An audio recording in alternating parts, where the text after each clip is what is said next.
I watched a clip recently of a political rally in Hungary that was honestly fascinating to dissect. The speaker was on stage, absolutely red-faced, screaming about the need to shield the youth. He was talking about LGBTQ plus laws, but the way he described it, you'd think he was talking about radioactive waste. He kept using words like contamination and purity, acting as if a single book about two dads could, topple Western civilization. The crowd was just eating it up, nodding along in this trance of terrified agreement, convinced that they were the last line of defense for innocence. But then the camera panned out and the whole context shifted. Right after this diatribe about how fragile children's minds are, the broadcast cut to what this same political faction proudly supports for those very same teenagers. Military parades, glorified war stories in history textbooks, and these aggressive recruitment ads featuring heavy weaponry. It was such a jarring, almost clinical display of cognitive dissonance. They were hyperventilating over a trans teenager simply existing, calling it abuse, yet they were perfectly comfortable handing that same teenager a rifle and calling it honor. It really makes you stop and ask, if the goal is truly to keep children safe from harm, why is the harm always defined as love and never as violence? It seems their version of protection isn't about safety at all. It's about keeping humanity in a cage. That example is. It's profoundly important because what you're describing, that cognitive dissonance, it isn't accidental. It's a calculated global political strategy. So this isn't just a one-off thing. Not at all. And our mission in this deep dive is to really analyze that strategic deployment of child protection rhetoric.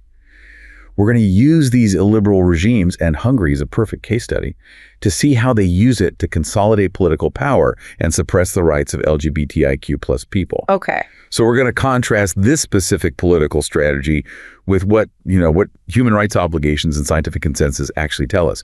We're really stepping onto the battleground where ideology meets evidence. Before we get into the weeds of the legislation, we should probably establish our foundational terms. The language here is incredibly specific. It is. Internationally, we see the acronym LGBTI pretty frequently. That's lesbian, gay, bisexual, transgender, and intersex. And that's the language you'll see in most international human rights bodies, right? It is, yeah. And while LGBTI is a vital starting point, we have to acknowledge that it's inherently limited. It's an acronym that came out of the global north, primarily. And it doesn't always capture the full picture globally. Exactly. It sometimes struggles to capture the full global reality of sexual and gender diversity. When we talk about global rights, we have to recognize local identities, people like the Hijaras in India and Bangladesh, who have these distinct social and religious roles. Or the Mucks in Mexico. Or the Mucks of Oaxaca, who are assigned male at birth, but adopt roles that are completely distinct from that rigid male-female binary.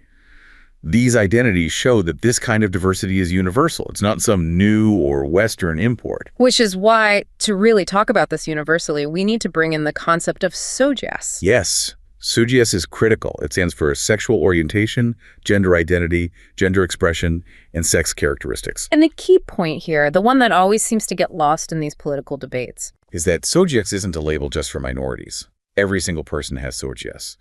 You have a sexual orientation, a gender identity, a way you express that gender, and your own sex characteristics. Every single one of us. So discrimination is what happens when someone is punished for not fitting a very narrow, prescribed version of that? Precisely. Discrimination happens when an individual is oppressed or excluded because their SOGIES deviates from the rigid, usually heteronormative or cisnormative, expectations that are enforced by the state or society.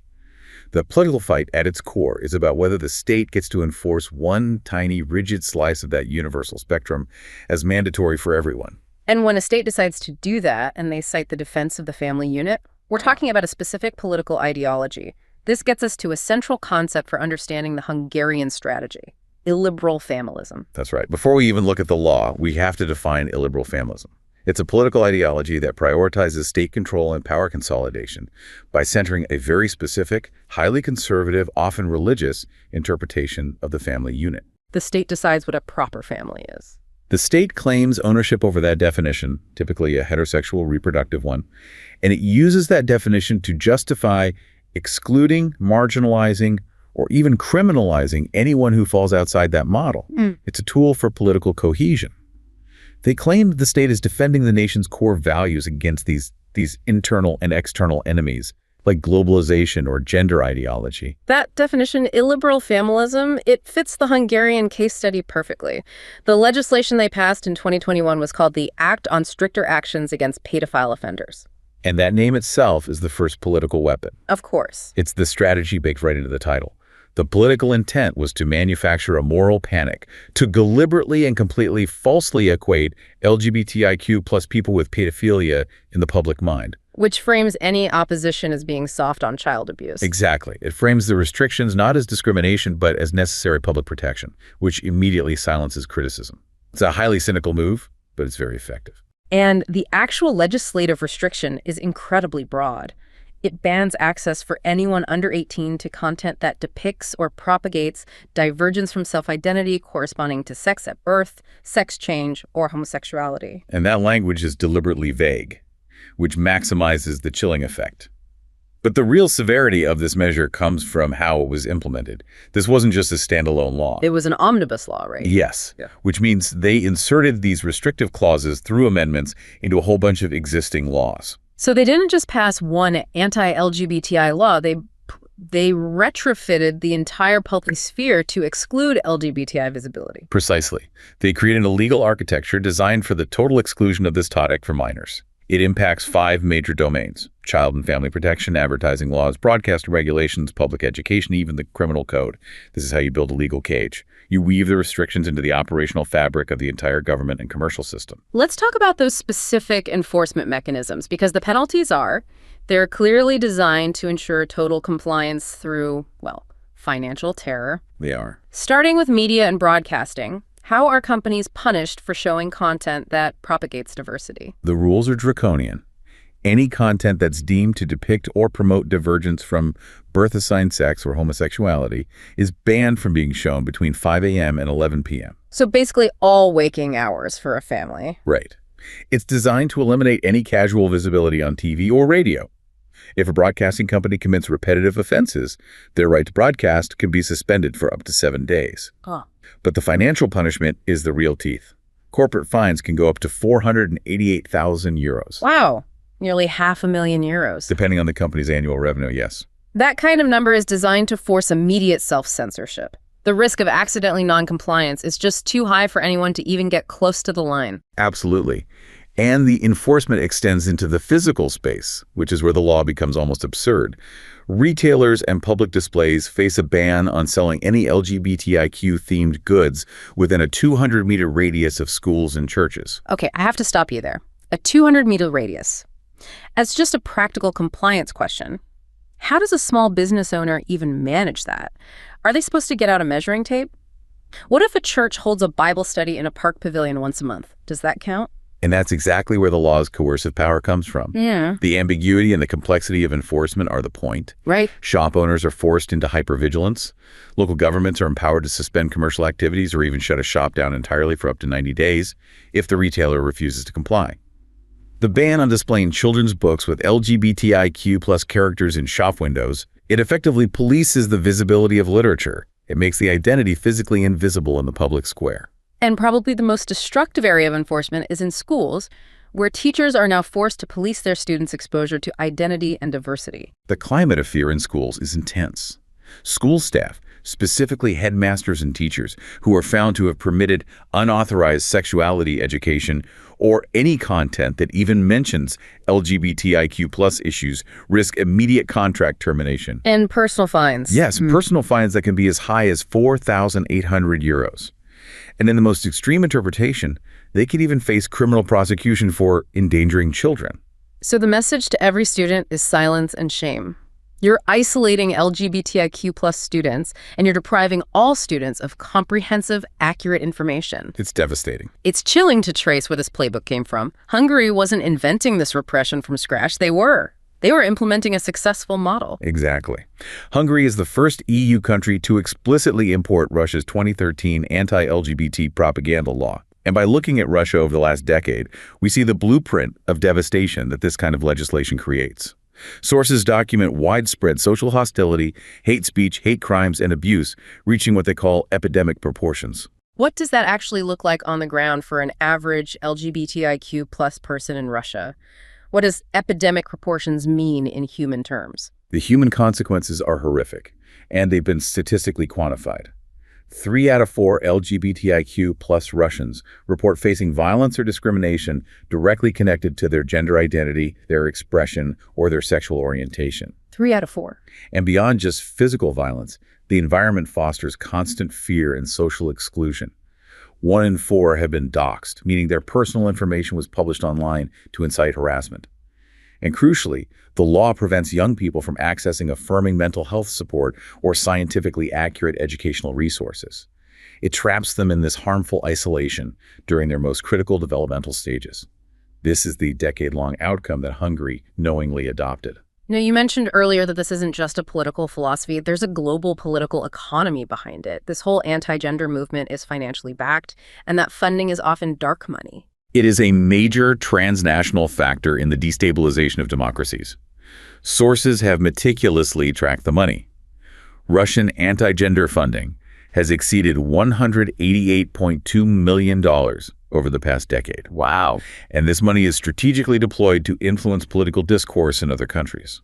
This funding often surpasses the money spent by, say, traditional U.S. Christian fundamentalist groups in the region, which makes it a dominant force. So where does this money come from, and how does it actually destabilize a democracy? It's not just a simple bank transfer, I'm assuming. It has to be more sophisticated. It's highly sophisticated. It's often channeled through shell companies, offshore accounts, and what are commonly called dark money laundromats. This financing is frequently linked to specific Russian oligarchs and state-affiliated entities. Yeah. And the mechanism of destabilization works in a few ways. First, it funds local, often radical political groups and NGOs, giving them a disproportionate political weight. Second, it bankrolls these expensive, emotionally charged disinformation campaigns, especially on social media, exploiting existing cultural and religious divides over family values. It creates polarization. It creates polarization, and it distracts the public from other issues, like government corruption or a stagnant economy. By framing LGBTIQ plus rights as a Western plot being forced on the nation, these actors undermine trust in democratic institutions like the EU or local human rights bodies. The ultimate goal is to erode democratic cohesion and promote a global alignment with authoritarian, illiberal values. So targeting LGBTIQ plus rights isn't even the primary goal. It's just a wedge issue. It's a cheap, effective way to buy political influence and sow chaos. Precisely. It weaponizes cultural fear to achieve strategic geopolitical objectives. If international bodies were to successfully target and freeze the accounts of the specific oligarchs and entities linked to these funding streams, it would significantly degrade the ability of these anti-democratic campaigns to destabilize the region and undermine human rights. We've established that these restrictive laws are driven by ideology, power, and foreign money. But let's address the central political claim, that these measures are about protection and safety. Does policy that's based on enforcing a moral standard, like the Hungarian education bans, ever align with credible public health or educational research? The global research on this kind of ideologically driven restriction gives a categorical answer. No. And the most comprehensive body of evidence we have comes from the decades-long experiment with abstinence-only education, or AOE, which has been studied primarily in the U.S. And the philosophy is identical. The philosophical intent is identical to the Hungarian bans. Restrict information to enforce a specific moral and behavioral outcome, in this case, abstinence until marriage. Let's pull apart the federal mandate for AOE, because it wasn't just a recommendation. It was a strict definition tied to federal funding. What were the core points of this mandatory instruction? The definition is incredibly strict, and it often forces the programs to be actively misleading. The 8 points mandate that the curriculum's exclusive purpose is teaching the social, psychological, and health gains of abstaining from all sexual activity until marriage. Exclusive purpose. Yes. It must teach that abstinence until marriage is the only certain way to avoid out-of-wedlock pregnancy and STIs. Crucially, it has to promote the mutually faithful monogamous relationship in the context of marriage as the expected standard. And it must assert that sexual activity outside of marriage is likely to have harmful psychological and physical effects. That goes so far beyond just encouraging delayed sex. It actively pathologizes any other choice as psychologically and physically damaging. And this creates an immediate conflict with public health realities. These curricula are legally required to withhold critical, life-saving information on contraception and condom use, except to highlight their failure rates. So they're mandated to give incomplete, biased information. Which means the programs often contain demonstrably false, misleading, or distorted information, particularly about the efficacy of protective measures. When you have governments mandating scientifically inaccurate education, what's the reaction from professional medical bodies? The medical and public health consensus is unified in opposition. Every single major professional organization, the American College of Obstetricians and Gynecologists, the American Academy of Pediatrics, the American Medical Association, they all oppose AOE. They unequivocally endorse comprehensive sexuality education, or CSE, which provides evidence-based, accurate information.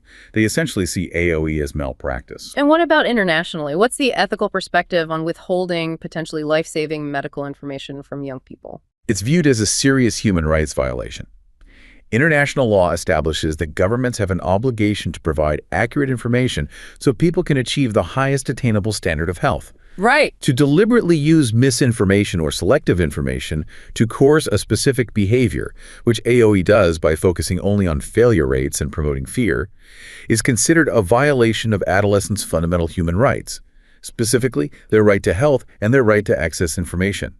The state, by pursuing an ideological agenda, is actively increasing health risks. So ethical failures aside, did they even work? Did these heavily funded, ideologically pure AOE programs actually succeed in delaying sexual initiation or preventing negative outcomes? No, decades of rigorous federally funded studies, including randomized controlled trials, repeatedly found a resounding failure. Researchers tracked adolescents who participated in various AOE programs for 4 years. The result?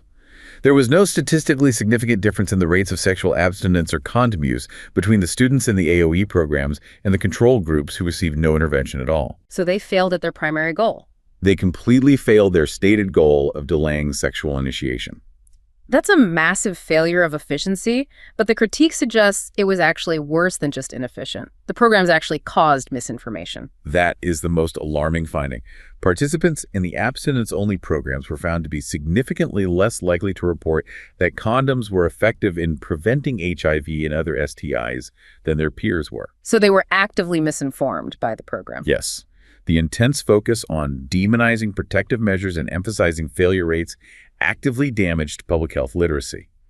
The ideology prioritized moral purity over the students' actual health and safety, which led them to be less informed when they inevitably did become sexually active. This sounds like a textbook case of policy backfiring because it just completely ignored human psychology. Which brings us to the virginity pledge paradox. It's the perfect illustration of how reality just defeats moral constraint. It is the ultimate paradox. Longitudinal studies tracked adolescents who took these public virginity pledges. The findings showed that 88% of pledgers initiated sex before marriage. 88%. So the pledge itself had very limited effectiveness. But the critical danger wasn't that they initiated sex, but what their behavior was when they broke the pledge. So what did the researchers find about their protective behaviors? They found that pledgers, once they became sexually active, were significantly less likely to use condoms or seek protective services than their non-pledging peers. The STI prevalence among pledgers was statistically similar to non-pledgers. Why? What's the psychology there? It's often linked to what's called the what the hell effect. The individual has already violated their deeply held moral commitment, so the ideological framework has collapsed. They abandon protective strategies entirely. This transforms abstinence, which is theoretically 100% effective, into a strategy that approaches zero effectiveness in the real world, because it failed to provide any tools for coping with sexual reality. This evidence is just overwhelming. So if the restrictive ideological approach fails so spectacularly, what does the successful approach, comprehensive sexuality education, or CSE, do differently? CSE works because it's built on evidence, not ideology, and it's youth-centered. Studies consistently show that CSE achieves positive health outcomes. It actually delays the initiation of intercourse and promotes protective behaviors, like correct and consistent condom use. So it does both. It does both. It equips young people with the necessary knowledge and skills related to consent, dignity, well-being, and how to form safe, respectful relationships throughout their lives. The goal is empowerment and informed choice. And what about that political argument we always hear from opponents of CSE, that teaching both abstinence and contraception sends a mixed message? Does that reflect public sentiment? Not at all. Public opinion polls show that a clear majority, 73% of adults, support comprehensive education that teaches both abstinence and contraception. They understand that young people need a full toolbox of information. The opposition is driven by a desire to enforce a specific moral outcome, even when that enforcement leads to known, quantifiable harm and misinformation.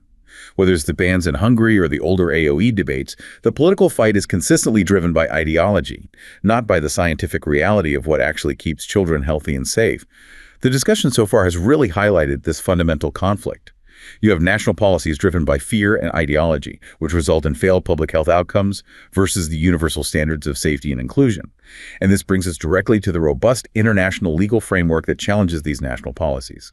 Before we delve into those legal challenges, let's be clear about the human rights landscape we're operating in globally. It's still profoundly dangerous for many people. It is. Despite decades of progress, the scale of exclusion is still terrifying. As of 2021, 70 UN member states continue to expressly criminalize consensual same-sex activity. And even more alarming, 6 of those states still have the death penalty for these acts, places like Iran and Saudi Arabia. And that's just state-sanctioned criminalization. Beyond that, the physical safety of gender minorities remains precarious. Trans people face incredibly high rates of murder and violence globally, and those statistics are often underreported because authorities misgender them. So in this context of state-sanctioned violence and exclusion, what is the non-negotiable core principle in international law that stands against these policies? The core principle is the universality and inalienability of human rights. Rights must apply equally to all human beings, regardless of their sojesk. This is established by the Universal Declaration of Human Rights and all of the subsequent treaties. The fundamental argument isn't to invent special rights for LGBTI people, but to demand the non-discriminatory application of the rights everyone is already guaranteed. The right to life, freedom from torture, and freedom from discrimination. And international law is explicit about the positive legal obligations states have to actually protect LGBTI people. What are the key areas of responsibility? International law defines 5 key non-negotiable obligations. First, states must protect individuals from homophobic and transphobic violence. This means investigating hate crimes and ensuring perpetrators are brought to justice. Second, they must prevent torture and cruel, inhuman, and degrading treatment. A critical part of this is prohibiting practices like so-called conversion therapy, which has been condemned by UN treaty bodies as potentially constituting torture. Third, they must actively repeal all laws that criminalize same-sex relations and transgender people. Get rid of those colonial-era laws. Exactly. Fourth, they must prohibit discrimination based on sojesk, ensuring equal access to housing, employment, healthcare, and education. And fifth, they must actively safeguard fundamental freedoms expression, association, peaceful assembly. These aren't optional suggestions, they're legal requirements under the treaties these states have ratified. Given that Hungary is an EU member, the resistance they face isn't just moral criticism, it's a real legal challenge with serious consequences. Let's focus on that EU infringement procedure, C76922. That's a serious escalation, isn't it? It is perhaps the most powerful legal challenge against the Hungarian law. The European Union determined that this anti-LGBTI omnibus law was fundamentally discriminatory and violated key principles of the EU Charter of Fundamental Rights. An infringement procedure is the formal mechanism the European Commission uses to take legal action against an EU country that fails to comply with EU law. So what exactly is Hungary being accused of violating here? They're accused of violating several key EU directives. The case, C76922, specifically cites violations of the Media Services Directive, which governs broadcasting standards across the EU, and directives concerning commerce and internal market principles. Meaning they can't restrict goods like books. Right, they can't restrict goods based on discriminatory grounds. By filing this formal case with the EU Court of Justice, the EU is saying that Hungary's law obstructs the free movement of services and goods, restricts freedom of expression, and breaches the core EU value of non-discrimination. The stakes are immense. If the court rules against Hungary, they could face massive financial penalties and would be legally required to amend the law. And beyond the EU, the UN mechanisms are also applying pressure. You mentioned the increase in SOJS references by treaty bodies. Why does that matter to a state like Hungary or Russia? It matters because it builds an irrefutable legal precedent and a framework of accountability. UN treaty bodies, like the Committee on the Rights of the Child, review every state that has ratified their treaties. They issue what are called concluding observations, which are authoritative recommendations. And these are getting more specific. Dramatically more specific. The number of SOGS references from the Committee on the Rights of the Child alone went from 54 in 2014 to 138 in 2018. This shows that these bodies are actively and rigorously scrutinizing how states treat their LGBTI populations, especially young people. This global trend reinforces the universality of rights and makes it politically and legally harder for states to claim discrimination is just an internal matter.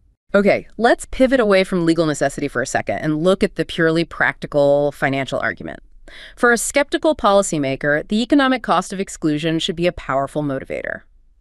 But how are we quantifying this? That $1.7 billion figure for the Czech Republic, or $1.3 billion for Kenya, that sounds massive. How do we know we aren't just confusing correlation with causation? That is a crucial question. These figures are calculated using sophisticated economic models that go beyond just, say, loss of tourism, though that is a factor. They rely on quantifying the societal impact of discrimination across three key domains: health costs, productivity losses, and lost human capital. Let's break down the health costs first. Health costs are substantial. Discrimination and stigma lead to what economists call health inequalities. For instance, high rates of internalized homophobia, coupled with societal rejection, dramatically increase rates of depression, anxiety, suicide attempts, and substance abuse among LGBTI people. These mental health issues require costly interventions and often lead to poor physical health outcomes. And the models track that. The models track these increased healthcare expenditures and the lost life years. Furthermore, in regions like Africa, criminalizing same-sex relations significantly drives up HIV prevalence. Men who have sex with men are 13 times more likely to acquire HIV than the general population. This places massive avoidable burdens on national health budgets, which are directly quantifiable in billions of dollars. Okay, and how do we translate discrimination into lost productivity? Lost productivity is measured by looking at unequal employment outcomes and things like presenteeism and absenteeism. Discrimination means qualified LGBTI individuals are often excluded from high-skilled jobs or face wage penalties, resulting in underinvestment in human capital. Also, the fear, stress, and harassment in the workplace, a direct result of societal exclusion, lead to higher rates of presenteeism, which is being at work but unable to function effectively. Right, and increased absenteeism. Which translates directly into lost GDP and decreased overall economic efficiency for the entire nation. So these staggering figures, $1.3 billion annually in Kenya, $1.7 billion in the Czech Republic, they're calculated by adding up the quantifiable avoidable costs of treating the resulting health crises and recovering the economic potential lost due to discrimination. Precisely. And for the Caribbean, where anti-LGBTI laws cost tourism between $423 million and $689 million annually, this isn't theoretical. These are actual losses from adverse international publicity and travel warnings. The numbers powerfully demonstrate that advancing LGBTI inclusion isn't just an ideological matter, it is an economic imperative. It's linked directly to national development and a more efficient allocation of state resources. Exclusion is financially inefficient and actively harms the national economy. The political fight against inclusion is clearly built on failed science, massive economic inefficiency, and a disregard for international law. But the rhetoric still holds sway in many parts of the world because it relies on these powerful, emotionally charged myths. We need to address these narratives head-on with the evidence. Absolutely. The ideological scaffolding has to be dismantled piece by piece. Let's start with the one we hear most often, especially in global politics, the idea of foreign contamination. The most common narrative used by illiberal regimes is that homosexuality or trans identity is a Western phenomenon or a product of neocolonialism. The reality, as we touched on earlier, is that LGBTI people have existed everywhere, in every culture, throughout all of history. What's profoundly ironic is that many of the laws currently used to criminalize and oppress them, they are the actual foreign imports. You're talking about the colonial legal legacy. Yes. Many criminalizing laws in Asia, Africa, and the Caribbean were imposed during the colonial era by former Western powers like the UK. These are not indigenous laws. These colonial powers have since repealed these very same laws in their own countries, yet they remain on the books in their former colonies. It shows that the current legal framework of oppression is the true foreign imposition, not the people being oppressed. Next, we have to confront the foundational myth of the Hungarian law, that spurious link between LGBTI identity and danger to children. That pervasive false myth that giving visibility to Sojesc encourages children to become LGBTI, or that LGBTI people pose some unique risk of abuse. The evidence is unambiguous. Learning about or interacting with LGBTI people does not influence a child's sexual orientation or gender identity. Those are innate and develop independently. Right. Inclusive education, far from being dangerous, actually provides children with tools to understand diversity, realize who they are, and, most importantly, it reduces bullying, violence, and self-harm by fostering a safe, non-judgmental environment. And the notion that being LGBTI is a curable illness. That myth, that being LGBTI is a mental illness that needs to be treated or cured, is scientifically obsolete. The World Health Organization declassified homosexuality and being transgender as disorders or diseases long ago. Furthermore, the supposed cures, these conversion therapies, are not only ineffective but are medically proven to be profoundly harmful. They cause severe psychological damage and are condemned internationally as inhumane treatment. The mental health issues we see in LGBTI populations stem from the discrimination they face, not from the identity itself. So if the ideological myths fail against science and history, the path forward has to be based on proven strategies for reform. We need to know what actually works in practice to push back against these tides of exclusion. We have 4 crucial lessons that have worked globally, even in highly hostile environments.